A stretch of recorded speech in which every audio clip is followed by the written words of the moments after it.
the big problem with the way chastity is viewed is that it's always viewed in a negative connotation, like you can't do this or that, and no one ever sees the positive aspects of it. So what would you say to that? I think that's one of the greatest arguments for chastity, is that it's a positive. Abstinence, as you said, means no sex. That's all it means. It's a negative. If you told me Joe is abstinent, okay, that doesn't tell me anything. Can he not find a date? Did he die 300 years ago? Why is he abstinent? It takes chastity. In order to be chaste, you need to have the virtue of love motivating it, because chastity doesn't come from like a hormonal desire. There's no like chastity gland in your body, and I just want to be more chaste than this other person. Chastity comes from the will, and it's awakened by a desire to love. And when it comes to positive chastity, some of the positive things are that you can fall in love for the right reasons. You can fall in love and get married with clarity of vision. Because some people get married, then they get in a big fight, and then they're like, why did I marry that person? Was it the sex? We were so busy sleeping together, we never even realized we don't know how to solve problems together, that I have issues from my childhood that I've never sorted through, that I need to work through before I'm ready to be a husband. Have we sorted through those things? Chastity gives you clarity of vision. That's why people who get married as virgins have a divorce rate that's about 70% lower than those who won't wait for marriage. I don't care what your religion are, this is a statistic, this is a study done by a 700-page book, the largest sex survey ever conducted in the United States. And so stats speak for themselves. And so some of the benefits of chastity. People who save sex for marriage they're 6 times as likely to be faithful to their spouses within marriage. It's training in faithfulness. Do you really want a husband who can't say no to sex? No, I won't ask that question to guys, because I go, yeah, that'd be nice.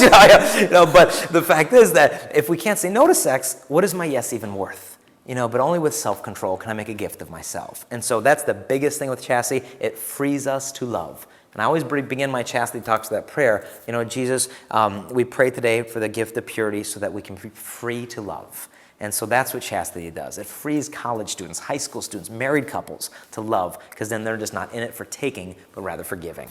I think too, like chastity has to be a way of living and a way of thinking. That like it's a way that you treat other people. It's the way you dress. It's the way you talk. It's the way the way we talk can, as guys especially, can look like we may sound like we're reading from a bathroom stall. All the vulgar stuff. And I was the worst with obscenities growing up, and I didn't understand that that's a part of chastity too. St. John Vianney said that a man who uses obscene language, he said that man, his mouth is a supply pipe that hell uses to vomit its impurities upon the earth. And I was like, well, that says it, The fact is that these saints, they saw 20/20. We're the ones who see things kind of blurry because we're so muddled in sin and pride and other things, but we can look at the examples of the saints to see that chastity indeed is more than the absence of sex. It's a whole lifestyle. A lot of people, though, they think that it's really hard to abstain. Like some of my friends at college, they say, well, I'm abstinent, but not by choice, kind of thing. And so being abstinent is about frustration, and for them, and like not about, liberation. And so they say, chastity and all that stuff, it's just about repression, So what would you say to that? No, chastity would be very repressive if we were just trying to shove all sexual thoughts out of our conscious mind, because we're sexual beings. Sexual desire is not from the devil. Sexual desire is from God.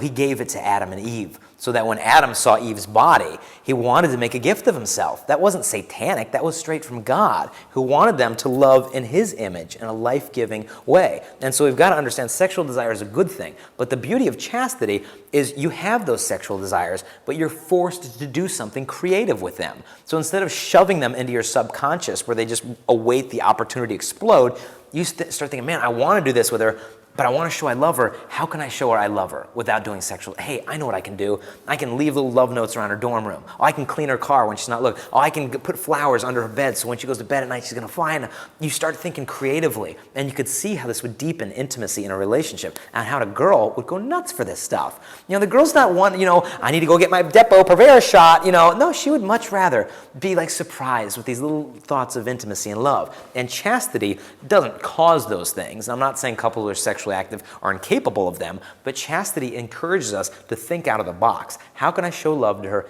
in a non-physical way? And in marriage, ask any couple, and that's the fire that keeps the love going.